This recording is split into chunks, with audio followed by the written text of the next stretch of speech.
কুড়িগ্রাম খাগড়াছড়ির পাশাপাশি মৌলভীবাজার সীমান্ত দিয়ে অনুপ্রবেশ চলছে। আটককৃতদের জিজ্ঞাসাবাদ, তথ্য যাচাই বাছাই। চাঁপাইনবাবগঞ্জে সংঘাত সংঘর্ষে বাড়ছে ককটেলের ব্যবহার। সীমান্ত দিয়ে চোরাই পথে আসছে কাঁচামাল, বলছে বিজিবি। গান পাউডার দিয়ে তৈরি করা হয়, যা আমাদের পার্শ্ববর্তী দেশ থেকে আসে। ইতিপূর্বেও আমাদের 59 আমাদের বিজিবি কর্তৃক আমরা বিপুল পরিমাণ বিস্ফোরক আটক করেছি। ফেনীতে প্রকাশ্যে 2 নারীকে নাকে খত দেওয়ানোর ঘটনায় মামলা। প্রধান আসামি সাবেক ইউপি চেয়ারম্যান দেলোয়ার গ্রেফতার।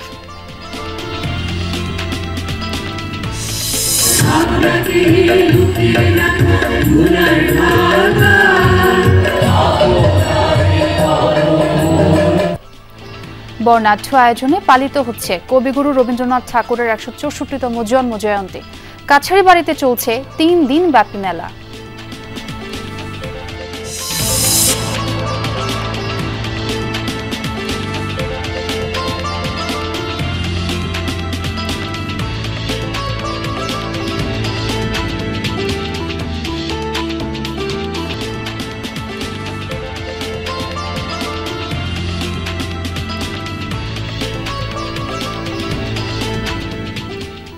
আমন্ত্রণ সংবাদ সারা দেশে, আপনাদের সঙ্গে আছে আমি ছোয়া খন্দকার। এতক্ষণ শিরোনাম দেখছিলেন, এবার পুরো খবর।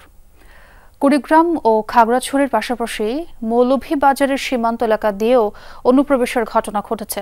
বিষয়টি নিশ্চিত করেছে বিজিবি। বুধবার ভোরে কবলগঞ্জের ধলই সীমান্ত এলাকা দিয়ে ভারত থেকে নারী ও শিশুসহ 15 জন অনুপ্রবেশ করে। তাদের হেফাজতে নিয়ে জিজ্ঞাসাবাদ করা হচ্ছে। যাচাই বাছাই শেষে নেওয়া হবে পরবর্তী ব্যবস্থা। এদিকে কুড়িগ্রামের রৌমারী ও ভুরুঙ্গামারীর সীমান্ত দিয়ে বিএসএফ এর পুশিন করা 36 রোহিঙ্গা এখনও বিজিবি হেফাজতে রয়েছে। আটককৃতদের তথ্য যাচাই বাছাই চলছে।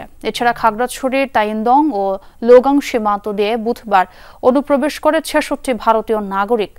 সীমান্ত এলাকায় বিজিবির পাহারায় রয়েছে তারা। বিস্তারিত পরিচয় প্রশাসন নিশ্চিত না করলেও স্থানীয়রা বলছেন অনুপ্রবেশকারীরা গুজরাটের অধিবাসী।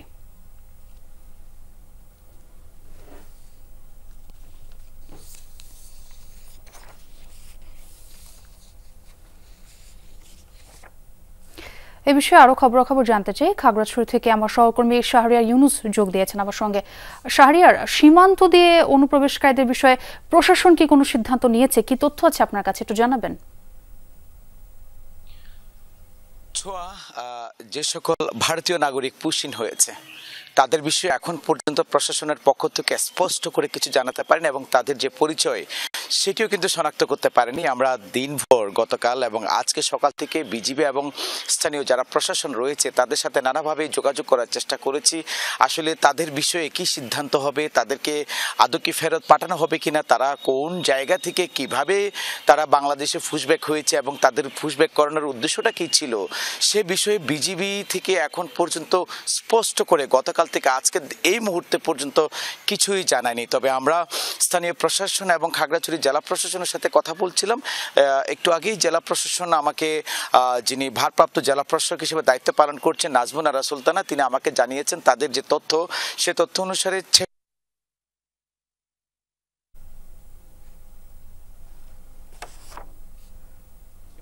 যে সকল বসতবাড়ির মানুষ রয়েছে তারা তাদেরকে সহায়তা করছে আর তাদেরকে হেফাজতে রাখার যে বিষয়টি, অর্থাৎ নিরাপদে রাখার যে বিষয়টি কিংবা তাদের যে আটকের যে বিষয়টি সেটি বিজিবি একমাত্র বলতে পারবে।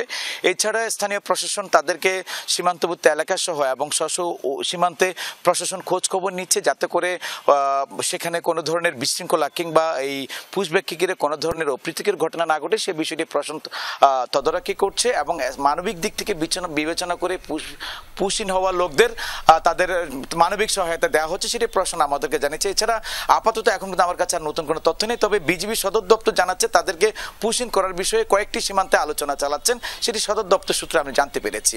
ছোঁয়া। জি, ধন্যবাদ শাহরিয়ার আপনাকে যোগ দেওয়ার জন্য। চাঁপাইনবাবগঞ্জের সংঘাত সংঘর্ষে বাড়ছে ককটেলের ব্যবহার। ঘটছে হতাহতের মতো ঘটনা।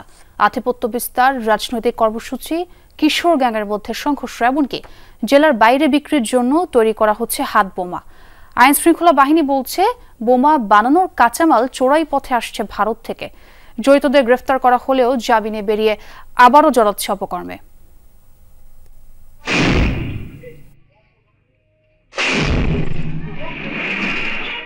চাঁপাইনবাবগঞ্জ সদরের বারোঘরিয়া বাজারে সম্প্রতি স্থানীয় ইউপি চেয়ারম্যানকে লক্ষ্য করে একের পর এক ককটেল ছোড়ে দুর্বৃত্তরা। জনপ্রতিনিধির পাশাপাশি আহত হন সাধারণ কয়েকজন মানুষও।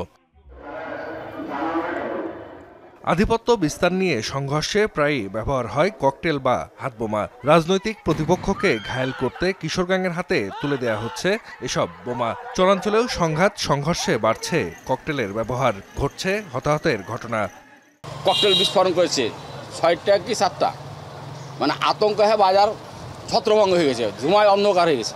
গেট লাগার সাথে সাথে বোমা ছেড়েছে, তখনকে কাঁচ কিন্তু ছিটা চলে গেছে, একটুকা লেগে আমি বেঁচে গেছি। প্রতিপক্ষের সাথে দুশ্মনী থাকলে মারার লেগে সেটা ওরা দুপক্ষ এক জায়গাতে ভিড়াভিড়ি করার লেগে বোমগুলা ব্যবহার করে। এই তো হ্যাঁ, তৈরি করা বোমগুলা।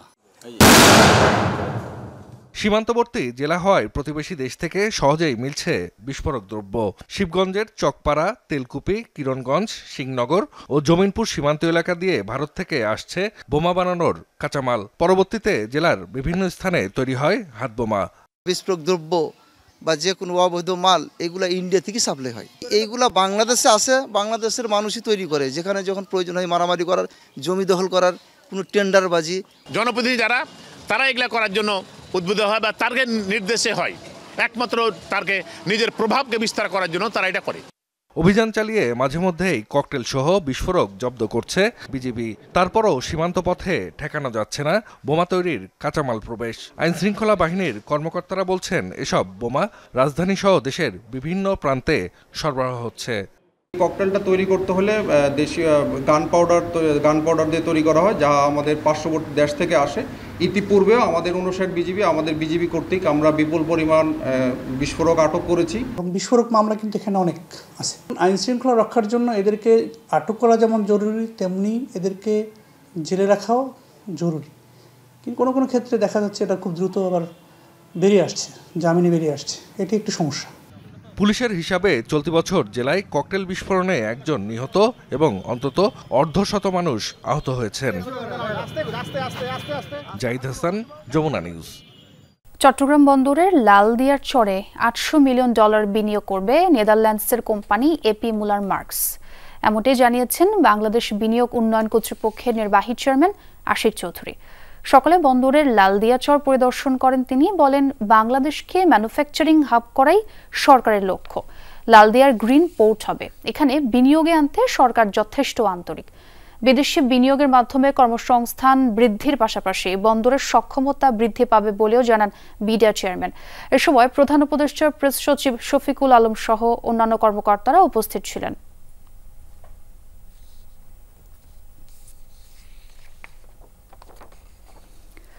ফেনীতে সন্তানের চুরির অভিযোগে 2 মাকে নাকে খত দেওয়ানোর ঘটনায় প্রধান আসামি সাবেক ইউপি চেয়ারম্যান ও ইউনিয়ন বিএনপির বহিষ্কৃত সভাপতি দেলোয়ার হোসেন দেলুকে গ্রেফতার করেছে পুলিশ। বিষয়টি নিশ্চিত করেছেন ফেনী মডেল থানা ভারপ্রাপ্ত কর্মকর্তা।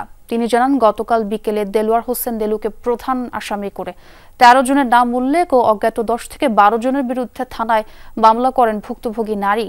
এরপর অভিযান চালিয়ে গ্রেফতার করা হয় দেলোয়ারকে। এর আগে গত 1 মে ভুক্তভোগীর ছেলের বিরুদ্ধে হাঁস ও কবুতর চুরির অভিযোগ ওঠে। এরই জেরে রাতে সালিশে ভুক্তভোগী নারীকে নাকে খত দেয় দেলোয়ার। ভিডিওটি সামাজিক যোগাযোগ মাধ্যমে ছড়িয়ে পড়লে দেলোয়ার হোসেনকে দলীয় পদ থেকে অব্যাহতি দেয় জেলা বিএনপি।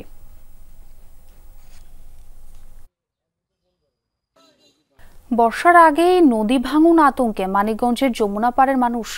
এরই মধ্যে ভাঙন দেখা দিয়েছে শিবালয় উপজেলার বিভিন্ন এলাকায়। তাই সহায় সম্বল রক্ষায় এখনই প্রয়োজনীয় ব্যবস্থা নেওয়ার দাবি নদীপাড়ের মানুষের।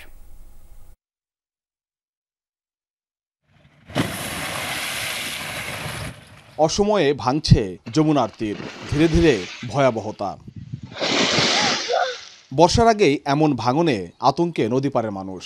এদেরই একজন শিবালয়ের দক্ষিণ তেওতা গ্রামের শহীদুন বেওয়া। তার বসতভিটার খুব কাছে চলে এসেছে ভাঙন। একই অবস্থা আরো অনেকেরই। এনে ভাঙে দেখতেছেন তো আমাকে ঘরে কোনো ভাই আসছে, তাহলে আমাকে জায়গা নাই, জমি নাই, কিছু নাই, আমরা কোন জায়গায় যাচ্ছিলাম নেব?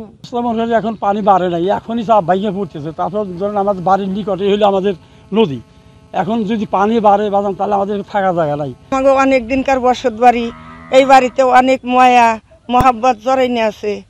তাহলে এখন ছেলে ফেলে নিয়ে এই বাড়ি যদি ভেঙে যায় আমরা কোথায় যা দাঁড়াবো। উপজেলার জাফরগঞ্জ থেকে নিহালপুর পর্যন্ত 5 কিলোমিটার এলাকার 5টি পয়েন্টে ভাঙনের তীব্রতা বেশি। স্থানীয়রা বলছেন বর্ষার আগেই ব্যবস্থা না নিলে ঘরবাড়ি, রাস্তাঘাট, শিক্ষা প্রতিষ্ঠান সহ হুমকির মুখে পড়বে বহু স্থাপনা। সবাই আতঙ্কের ভিতর আছি। আমাদের এক মুঠ ভাত গোছের না গোছে, কিন্তু গান কান্দা আসলে পরেই ভাই চাপ পড়া দেখলেই আমাদের আর আত্মায় পানি থাকে না। ভাঙ্গার আগে যে হেরিয়া ক্ষতি হওয়ার আগদা যে হেরিয়া এটা আসে না। যদিও আসে, যে সময় মানুষের বাড়িঘর বিলীন হয়ে যায়, ভাঙ্গন বাড়িঘর নদীতে ডুইসে যায়, সেই সময় হলো সরকারি কর্মকর্তা যারা আছে তারা এসে নজরে দিয়া ঠেকানোর চেষ্টা করে। গতবার দেখা গেছে কিছু বালুর বস্তা ফেলছিল আর কি এখানে, কিন্তু তখনও তীব্র স্রোত, অলরেডি বাড়িঘর ভাঙতেছে। ওই সময় যে টাকাটা ব্যয় হয়েছে টাকাটা আসলে কোনো কাজেই আসে নাই। এখনই যে বর্ষা মৌসুমের শুরু, আরও আগেই করা উচিত ছিল। যে সময় অল্প কিছু বস্তা ফেলছে ওই সময় যদি একটু বেশি পরিমাণে বস্তা ফেলা যেত তাহলে হয়তো বা এইবারের ভাঙনটা থেকে রক্ষা পেত। ভাঙন রোধে স্থায়ী বাঁধ নির্মাণের পরিকল্পনা রয়েছে পানি উন্নয়ন বোর্ডের। তার আগে নেওয়া হবে জরুরি ব্যবস্থাও, জানালেন এই কর্মকর্তা।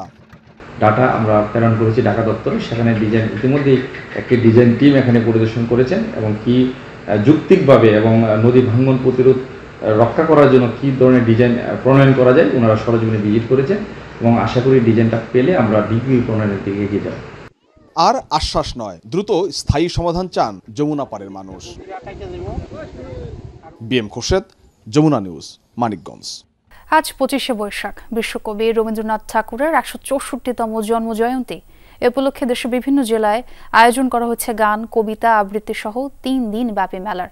সকালে কুষ্টিয়ার শিলাইদহ কুঠি বাড়িতে ভার্চুয়ালি যুক্ত হয়ে 3 দিন ব্যাপী রবীন্দ্র জয়ন্তীর উদ্বোধন করেন সংস্কৃতি বিষয়ক মন্ত্রণালয়ের উপদেষ্টা মোস্তফা সরওয়ার ফারুকী।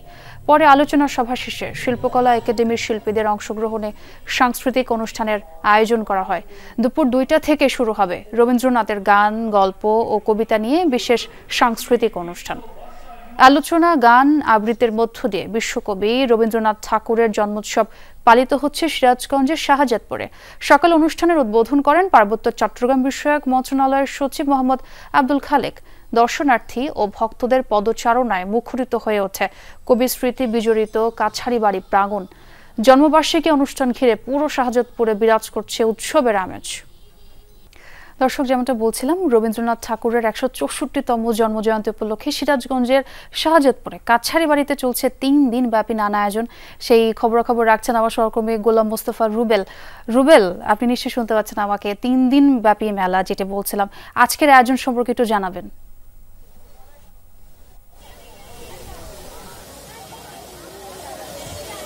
ছোঁয়া, ইতিমধ্যেই কিন্তু আয়োজনের মূল অংশটি সেটি কিন্তু শেষ হয়ে গেল। ইতিমধ্যে আলোচনা সভা শেষ করে এখন সাংস্কৃতিক অনুষ্ঠান চলছে। দেখার চেষ্টা দেখতে পারবেন একদম কাছারি বাড়িতে কিন্তু মানুষের থই থই উপচে পড়া ভিড়, কিন্তু তারা সকলেই কিন্তু এসেছেন রবীন্দ্র ভক্তরা। তারা কিন্তু এসে রবীন্দ্রনাথকে বিভিন্নভাবে স্মরণ করছেন। অনেকটাই কঠোর অবস্থার মধ্যে রয়েছে এবং অনেকটা আইন শৃঙ্খলা পরিস্থিতি নিয়ন্ত্রণে রেখেছেন প্রশাসন। বলবো পুলিশের ঊর্ধ্বতন কর্মকর্তার সাথে কথা বলতে চাচ্ছি। সার্বিকভাবে 3 দিন ব্যাপী আপনার আইন শৃঙ্খলা পরিস্থিতি কেমন রেখেছেন? সকালে অনুষ্ঠানগুলো কেমন হলো? আপনারা জানেন যে সিরাজগঞ্জ জেলার শাহজাদপুরে বিশ্বকবি রবীন্দ্রনাথ ঠাকুরের 164তম জন্মবার্ষিকী পালিত হচ্ছে। এখানে এই অনুষ্ঠান 3 দিন পর্যন্ত চলবে এবং এখানে অনেক বিভিন্ন স্কুল কলেজের শিক্ষার্থী সহ রবীন্দ্র ভক্ত যারা তারা আসেন। তো এখানে আমাদের 3 দিন ব্যাপী বিভিন্ন অনুষ্ঠানের আয়োজন করা হয়েছে। এখানে আমাদের থানা পুলিশ সহ আমাদের ট্রাফিক পুলিশ, ডিবি পুলিশ এবং সাদা পোশাকে আমাদের পুলিশ আছে। ইনশাল্লাহ আমরা আশাবাদী যে এখানে কোনো প্রকার অপ্রীতিকর কোনো ঘটনা ঘটার কোনো সুযোগ নেই। ধন্যবাদ আপনাকে। দিনব্যাপী কিন্তু সকাল থেকেই আসলে যে আয়োজনটি ছিল, সাংস্কৃতিক অনুষ্ঠান ছিল, ইতিমধ্যেই গান সেটি হচ্ছে এবং নৃত্য হচ্ছে এবং আলোচনা সভার মধ্যে কিন্তু আসলে এখানকার যিনি পার্বত্য চট্টগ্রাম মন্ত্রণালয়ের সচিব তিনি এসেছেন, তিনি প্রধান অতিথি হিসেবে তিনি বক্তব্য রেখেছেন এবং তার বক্তব্য শেষ হয়েছে।